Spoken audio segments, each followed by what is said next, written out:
xam nga. bu fekkee dañ leen a waxloo.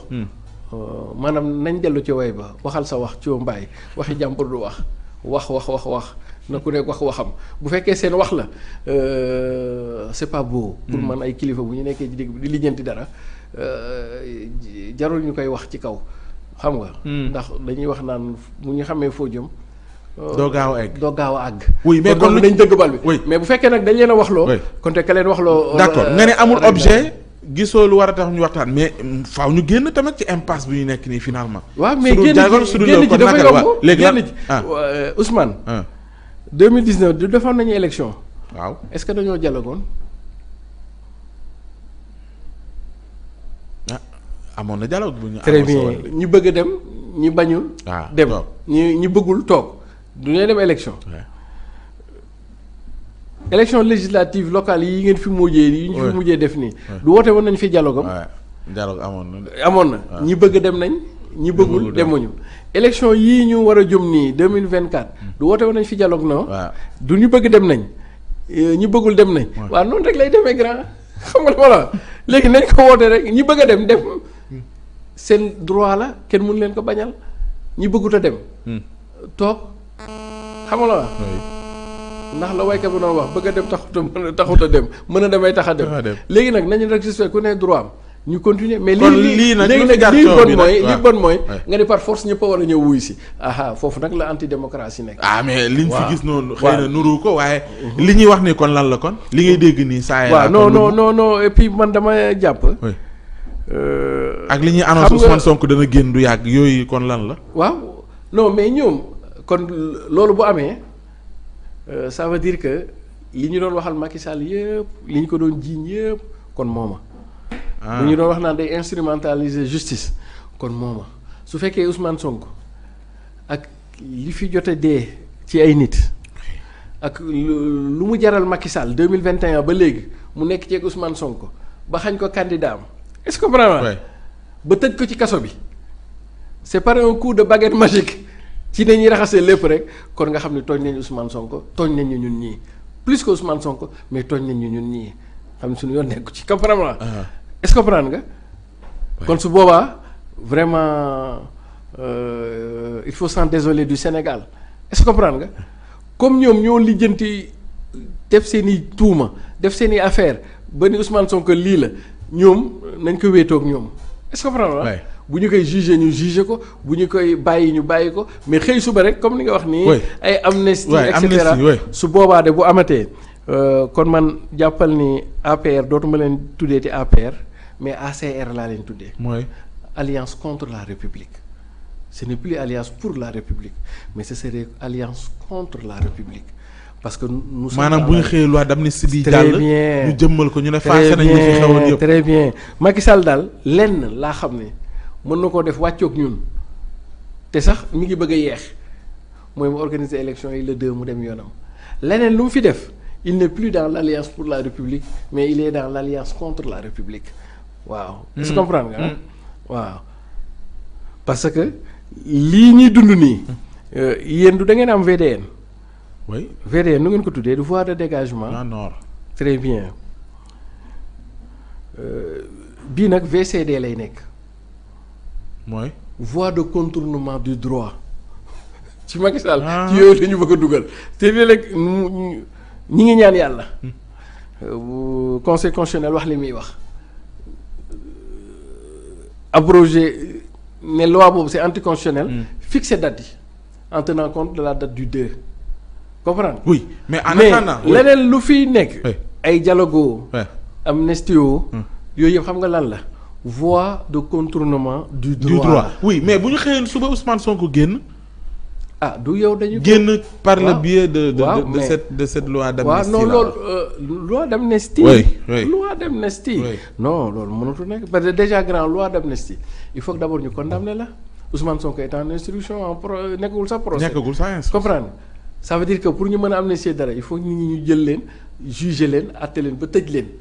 après nag fee bu ñu amnistier gars yi génn mais yow kii waguñu léegi au nom de quoi nga koy amnistier Ousmane Sonko li ñu koy jiiñ nii kenn waxul ni moo ko dañ ko jiiñ rek mais atteeguñu ko kon donc mënoo ko imputer la théorie de l'imputabilité. mënu ko kon donc grand mooy li ma lay wax rek. fi ñu toll nii moom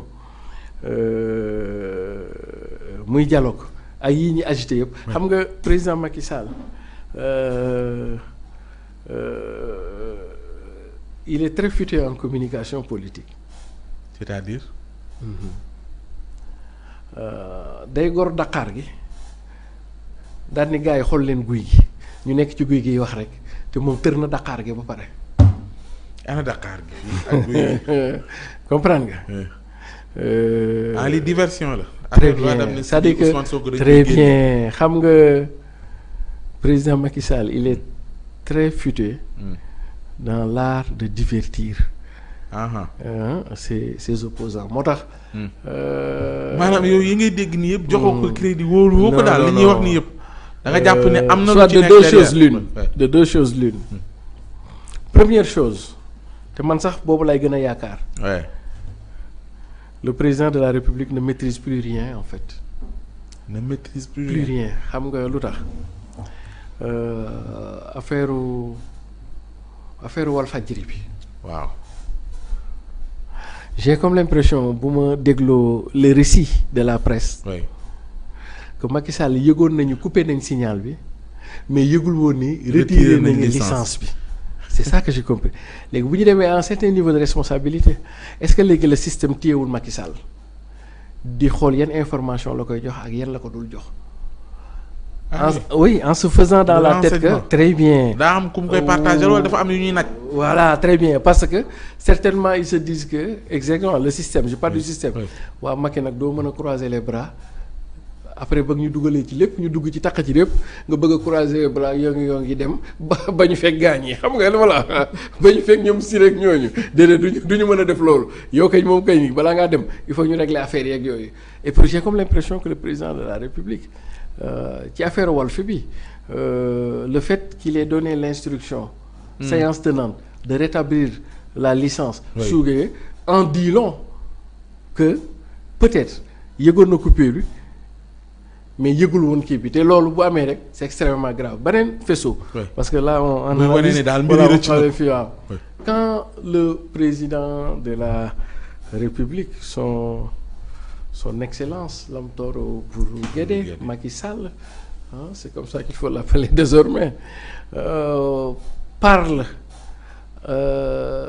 avec les journalistes de l'étranger en disant que si la classe politique n'est pas capable de s'élever il y a des forces organisées qui pourraient peut-être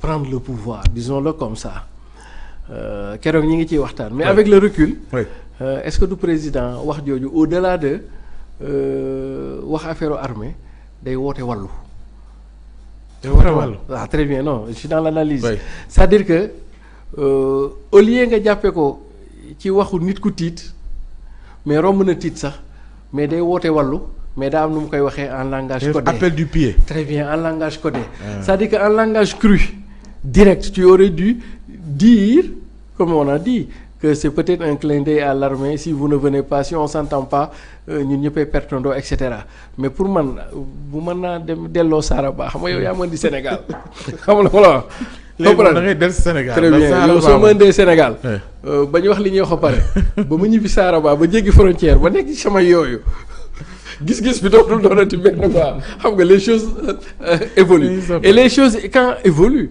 je me suis dit que mais attends tiens quand j'écoute le gars entre les lignes quand je l'écoute est-ce que kon dafa bëgg a wax en filigrane je suis l'otage du système sénégalais yi ñoo leen génne ma ci lii parce que je ne maîtrise plus rien est-ce que comprendre nga et donc ça peut donner des pistes de réflexion parce que ça a été toujours comme ça un président qui sort jour bi ñuy xëy lu ñuy xëy rek ñu lay isolé surtout que yow léegi conseil des ministres rek ngay gisee gars yi te conseil des ministres sax gars yi c'est parce que c'est leur intérêt le ministre ñuy ñëw mais yow sa cabinet gars yi yooyu les fi ne Macky Sall ku mu wooteel fi dootu ko jël xam nga loolu da ngay installé wu quoi dañ ko isolé très bien et puis comme ñoom it c'est dans le système c'est-à-dire que est-ce que aujourd'hui quand je vois ce qui se passe ce tohi-bohi disons-le comme ça ay lettres ay Abdou Diouf les gens ne respectent plus rien affaire yu demee noonu comprendre nga ay ñuy wax ay affaires yoo xam ne xam nga c'est du naka sa kandang affaire yi jaxasoo je me dis que est-ce que le système n'a pas pris le dessus sur Macky Sall et que le système veut maintenant brouiller les cartes faire l'interférence ba kenn du xam cacophonie ba jéem a xool nan la ci kii et que peut-être que le système xam na ni kii day dem et que au pire des cas ou au meilleur des cas moom il va sauver sa tête bàyyi leen fi ñoom et que voilà ñoom nañ jël les choses en main quoi pour moindre mal quoi. oui mais au-delà de coow li am ci dialogue beeg ñuy wax amnistie ngay wax ni ku mel ni Ousmane Sonko lu mu tontu à travers ses relais mais bu weesoo loolu yëpp lan moo war a doon posture am est-ce que lii rek la parce que fi ñu ci toll nii kii mu ngi dem. lan mooy intérêt yu Ousmane Sonko fi ñu toll nii. c'est-à-dire boo koy jàngat. lan nga jàpp ne loolu la war a éviter. ak ci yan logique la war a nekk parce que Ousmane Sonko bii nii ñuy wax dafa uute ak Ousmane Sonko yi weesu yi te kii mu ngi dem. lan waaw nan la war a nan la war a gérer. waaw transition boobu waay. nañ dellu ci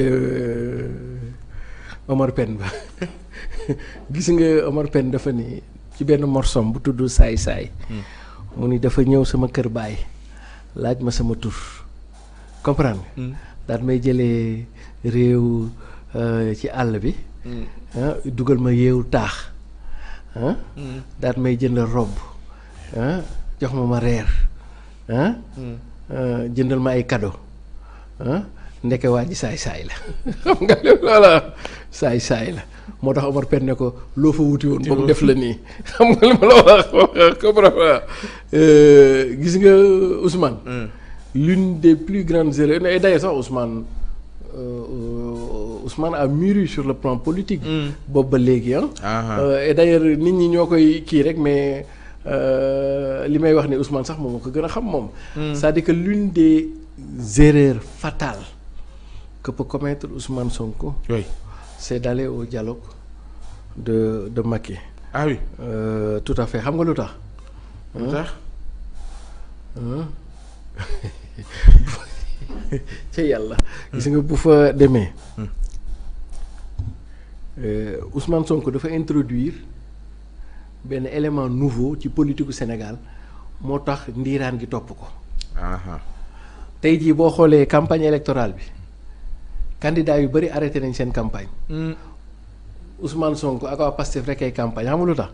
parce que ñoom seeni campagne du ñoom ñooy génne seeni poos. comprendre na nit ñi ñooy rangu campagne est-ce que comprendre na d'ailleurs fi toll nii moom rek moo ñëwee xam nga damay faral di wax ni kuy sàcc di campagne ak kiy liggéey di campagne bokkut xam nga li ma la wax comprendre na fi ne gars yi ñëpp arrêté nañ parce que gars yi xamuñu fu ñu jëm affaire yi leerul mais Ousmane rek moo fi mën a am capacité boobu moom chaque jour mi ngi campagne ndax campagne moom du ci dépenser dara gars yi ñoo koy gàddu lépp lan moo mën a may Ousmane loolu c'est que Ousmane Sonko a introduit dans le champ politique sénégalais un élément nouveau qu'on appelle la posture comprendre jamono ju nekk ak la cay xew jamono ju nekk ak critère bi ñuy natte waaye jamono ñoom Senghor ak ñoom Lamine Gueye bi ñu fii nekk dafa am lu ñu doon nattee comprendre li ñu doon natte mooy parcours ñu ne diw de agrégé la dëgg en grammaire mooy day jàngal tubaab bi sax tubaab est-ce que comprendre nga diw universitaire la c'est-à-dire que loolu nañ doon maanaam ci ay diplôme nañ ko tegoon ak ci ay njàng mu sori mooy le parcours